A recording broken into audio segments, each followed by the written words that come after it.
நீதி கட்சியில் ஈரோடு பெரியார் துணைத் தலைவர் இருந்தார். பின் தலைவர் ஆனார். தீக்க பெயர் வைத்து ஈரோட்டில் அர்ச்சுனன், சம்பத்து, என்.வி. நடராஜன், மதியழகன், கிருஷ்ணசாமி, நெடுஞ்செழியன், கலைஞர், புரட்சி வெங்கடாசலம், அறிஞர் அண்ணா, தீக்க வீரமணி, பெரியாருக்கு செல்ல பிள்ளைகள் வளர்ந்தார்கள். ஈரோடு தந்த பெரியார் அனுமதியுடன் தனி கட்சி தொடங்கி ஆட்சி பிடித்தார்கள். அண்ணா பொதுச் செயலாளர், முதல் மந்திரி ஆனார்.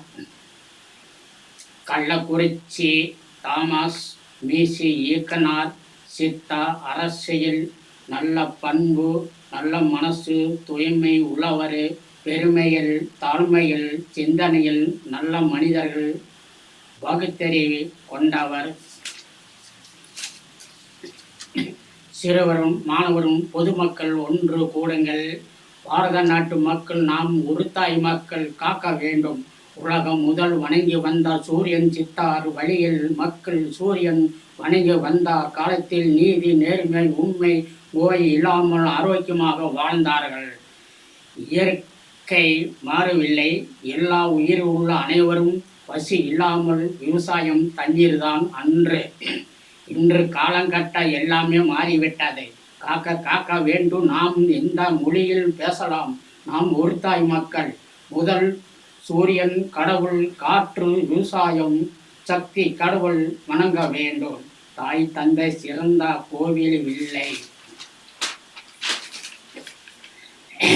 கீழடியில் தோன்றிய போது 7300 1000 வருஷம் முன் வாழ்ந்த இடம் பொருள்கள் இருந்தன. பார்க்கும் போது முதல் பேசிய வந்த தமிழ் மொழிதான். கோவில் இல்லை. சூரியன் வணங்கி வந்தார்கள். ஆதார் இருந்தானா? சில சதிகாரர்கள் அழிக்க சதி செய்கிறார்கள். இந்த காலத்தில் தமிழ் கலாச்சாரம் பண்பாடு அழிக்க முடியாது. அழிந்து போகும் மூட நம்பிக்கை போலி சாமியார். தாய் சிறந்த கோவிலும் இல்லை. 2016 நெட்டியில் வெளிவிட்டு 2017 கீழடியில் பற்றி உலகம் எங்கு போற்றுகிறார்கள். கீழடியில் ஆதாரம் இருந்தானா? இயற்கை தான் கடவுள்தான் உண்மையாகிவிட்டது. செயற்கை வைத்து பணம் சம்பாதிக்கிறார்கள். கோடி கோடி லட்ச லட்சமா கொள்ளை அடிக்கிறார்கள். செயற்கை கடவுள் இல்லை. இயற்கை தான் ஆண்டவர்தான். இயற்கை வணங்கவும். உலகம் எங்கும் கீழடை பற்றி போற்றுவோம். தாய் சிறந்த கோவில் இல்லை.